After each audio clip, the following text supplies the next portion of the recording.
السلام عليكم، ازيكم يا بنات؟ عاملين ايه؟ يا رب تكونوا في افضل حال. النهارده ان شاء الله هنعمل مع بعض سويس سهل وبسيط جدا جدا. يمكن اسهل وابسط طريقه للسويس رول ب5 معالق دقيق بس، وبحشو اقتصادي وتزيين اقتصادي جدا، وان شاء الله ينال اعجابك. وتابعي معايا الفيديو كويس عشان خاطر الناس اللي بيتفرفت منهم السويس رول وبعتولي. ان شاء الله مش هيتفرفت منك المره دي، بس نتبع الخطوات. وقبل ما نبتدي الفيديو يا ريت تدوسي اشتراك وتفعلي زر الجرس عشان يوصلك كل الفيديوهات الجديده. قطعت لك قطعة اهو، طبعا بتقطعي بقى زي ما تحبي، سواء قطعة كبيرة بالشكل ده او اصغر زي ما تحبي. فقطعت قطعة عشان اوريلك شكله من جوه. جميل جدا جدا وان شاء الله ينال اعجابك قوي قوي. طبعا طري قوي فانا بقطعه زي ما انت شايفه اهو. لو سبتيه طبعا في الفريزر اكتر الكريمة هتجمد فيه اكتر، بس انا كنت مستعجلة عشان التصوير. وده شكله لذيذ جدا جدا وان شاء الله ينال اعجابك. اول حاجة هنقول بسم الله الرحمن الرحيم، وهنجيب الخلاط وهنحط فيه 3 بيض، ونحط عليهم كيس فانيليا،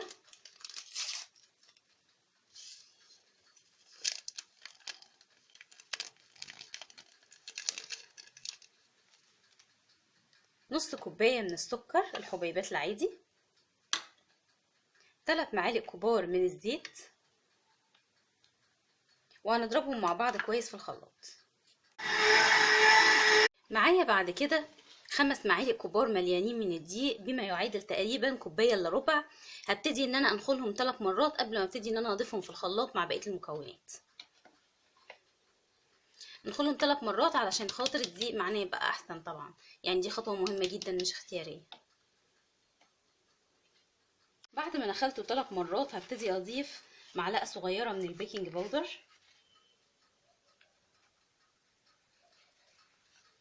وهحط معلقتين كبار من الكاكاو البودرة الخام غير المحلى. وبعد كده مكونات الجافة دي هضيفها مع بعضها جوه الخلاط، او لو عايزة تخلطيها بره براحتك. ضفتها اهو جوه الخلاط وهبتدي ان انا اضربها كويس جدا مع بعضها. ضيفي على الخليط ده وانتي بتكملي ضربه قطرتين كده من الخل.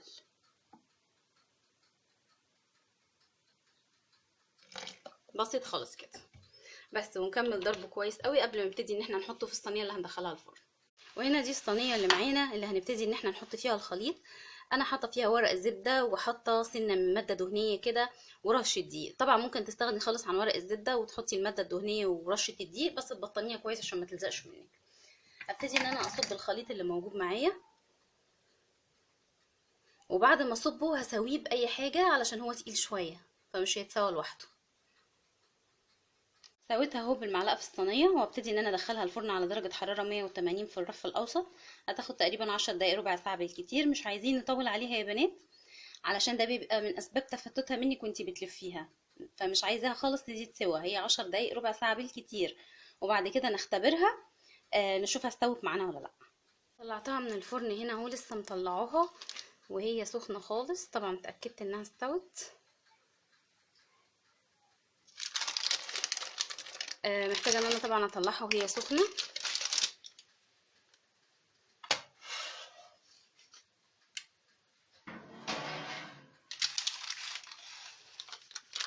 وهبتدي ان انا اشيلها من الورقه.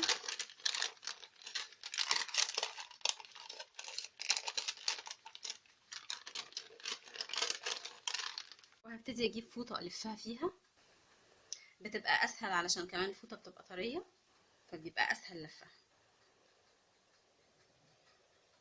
وابتدي ان انا الفها بالراحه عشان ما تتكسرش مني.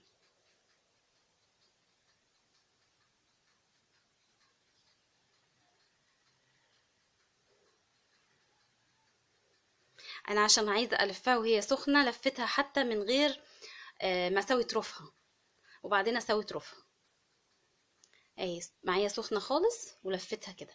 هركنها على جنب كده شويه عشان تطبع على اللفه بتاعتها وارجع لكم تاني. بعد شويه هبتدي اشيل الفوطه من عليها علشان خاطر اسوي الطروف بتاعتها واحشيها. زي ما انت شايفه اهي اتطبعت.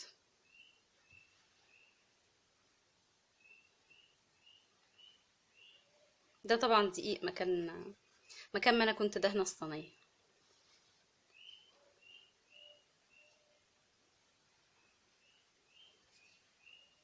هنا بعد ما شلت الطروف بتاعتها وبقت جاهزة عندي هنا ان انا احشيها. وهنحضر الكريمة بتاعتها. هنحط هنا معانا كوباية من الكريم شانتيه البودرة الخام، ونص كوباية من السكر البودرة، ونص كوباية من المية الباردة جدا. وهبتدي ان انا اضربهم مع بعض في المضرب، بس هعملهم كده الاول عشان ما يطيرش هبتدي باول سرعة وبعدين اعلى بالسرعات بتاعتي.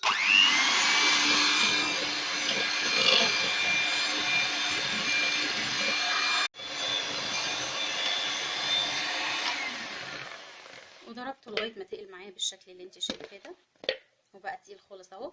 هبتدي ان انا احشي بيه السويس رول اللي موجود معايا.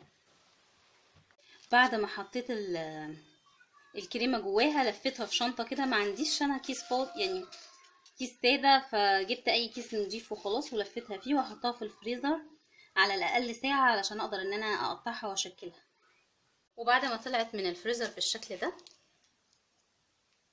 هبتدي اعمل اي تزيين عليها بسيط كده بالشوكولاته او اي حاجه.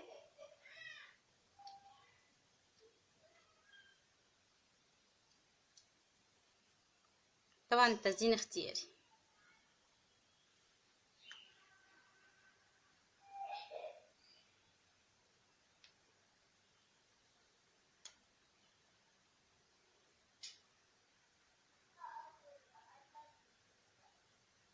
وابتدي قطعيها زي ما تحبي، سواء يعني قطع كبيرة او قطع صغيرة، ده برضو بيرجع لاختيارك انتي.